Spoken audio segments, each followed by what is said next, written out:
Alléluia. Dans la vie, tu auras des personnes qui vont également te décourager. Dans la vie, tu rencontreras peu de personnes qui vont t'encourager. Quelquefois même, tu n'auras personne pour t'encourager. Tu n'auras personne pour t'épauler. Tu n'auras personne pour compatir à toi. Mais ce n'est pas parce qu'il n'y a personne que tu vas penser que Dieu n'est pas personne. Est-ce que je parle à quelqu'un? Ce n'est pas parce qu'il n'y a personne que toi tu vas penser que Dieu n'est pas une personne. Amen. La Bible déclare que si la piscine de Bethesda, le paralytique était là pendant 38 ans. Il était, on ne sait pas comment il a fait pour atterrir là. Mais les textes nous disent que quand l'os était remué, les autres plongeaient. Mais quand lui-même, le paralytique parle, nous donne des indications. Il dit, je n'ai personne pour me jeter. Ça veut dire que le paralytique avait vu qu'il y avait des autres qui se faisaient aider par les parents.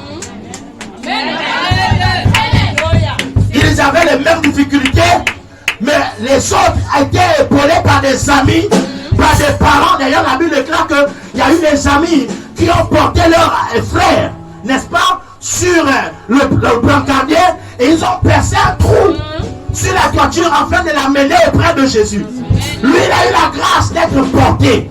Mais le paralytique à la piscine de Bethesda, il n'y avait personne. Oh bien aimé, ce n'est pas parce qu'il n'y a personne que Jésus ne te voit pas. La Bible dit, parce qu'il n'y a personne, alors moi Jésus, je descends vers toi et je viens te poser la question. Veux-tu être guéri? Il est calme, c'est maintenant. Seigneur, je n'ai personne pour m'aider. Je n'ai personne pour me pousser dans l'eau. Je n'ai personne pour me jeter là-bas. Je n'ai personne pour prier pour moi. Je n'ai personne pour m'enseigner. Je n'ai personne. Oh Seigneur, je n'ai personne pour me donner l'argent. Je n'ai personne pour m'expliquer. Je n'ai personne. Jésus lui pose la question. Moi, je te pose la question. Veux-tu être guéri? À un moment donné, il faut comprendre que ne cherchez pas toujours les personnes, mais soyez concentrés sur l'obstacle. Hein? Soyez concentrés sur le défi. Soyez concentrés sur le défi. Soyez concentrés sur le défi. Ne vous laissez pas distraire. Parce que vous voyez les autres être soulevés, les autres être encouragés, et que quand vous n'êtes pas encouragés, vous pensez que votre vie est terminée. Non, votre vie n'est pas terminée. Votre vie n'est pas terminée. Hier, j'ai dit que ta vie se terminera que lorsque toi-même tu auras décidé de la terminer. Mais tant que tu vois le jour, tant que tu vis, il y a de l'espoir. Tant que tu vis, il y a de l'espérance. Tant que tu vis, tu peux modifier le cours de ton histoire. Tant que tu vis, tu peux rectifier les choses dans ton histoire. Amen. Écoutez, si personne ne t'appelle, toi fais-toi appeler. Amen. Hein? Amen. Tu comprends ça? Amen. Si personne ne t'appelle, toi fais-toi appeler. Il y a des gens qui ont toujours le visage trop bas. Écoutez, le visage triste attire les démons. Ça attire les malheurs. Les malheurs sont toujours, n'est-ce pas, la manifestation des œuvres des ténèbres. D'accord? Si personne ne te valorise, apprends-toi à te valoriser. Tu as des armes. Il dit, revêtez-vous de toutes les armes. L'une des armes que Dieu nous a données, c'est Proverbe 18, 21. Alléluia.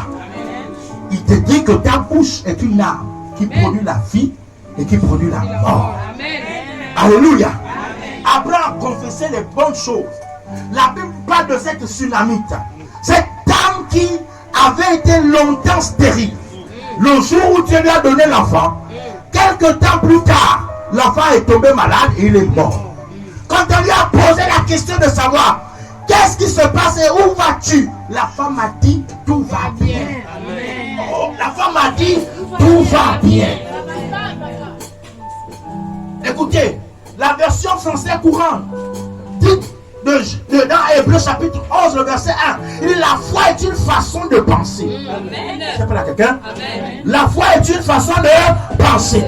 La foi est une façon de penser. pensée. Nous avons été créés à l'image de Dieu. Si nous avons été créés, si toi tu as été créé à l'image de Dieu, Dieu a créé les choses par sa parole. Et tout ce que toi tu vis n'est que le résultat de tes discours. C'est la vérité, papa. Alléluia. C'est le papa. Je suis convaincu que quand David s'est retrouvé face à la solitude, David s'est parlé en lui-même. Il s'est écrié: oh grand Dieu, je te loue de ce que je suis une merveilleuse créature. Quand David le